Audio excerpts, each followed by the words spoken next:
नमस्कार मित्रांनो, आज आपण खूप महत्त्वाच्या विषयावरती माहिती घेणार आहोत.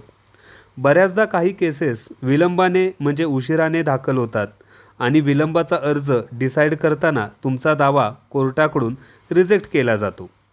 लोकांचं असं म्हणणं आहे की विलंब माफ होत नाही, केसेस रिजेक्ट होतात. यावर काय उपाय आहे का? हो, यावर उपाय आहे.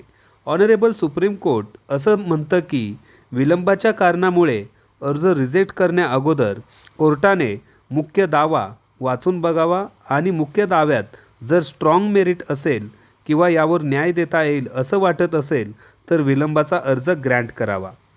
हे सांगताना ऑनरेबल सुप्रीम कोर्ट असं सांगतं की ज्युडिशियल पॉवर आहे म्हणून टेक्निकल बाबी पुढे करून न्याय नाकारण्यापेक्षा टेक्निकल गोष्टी बाजूला ठेवून मेरिटवर न्याय देता येईल का हे पाहावे.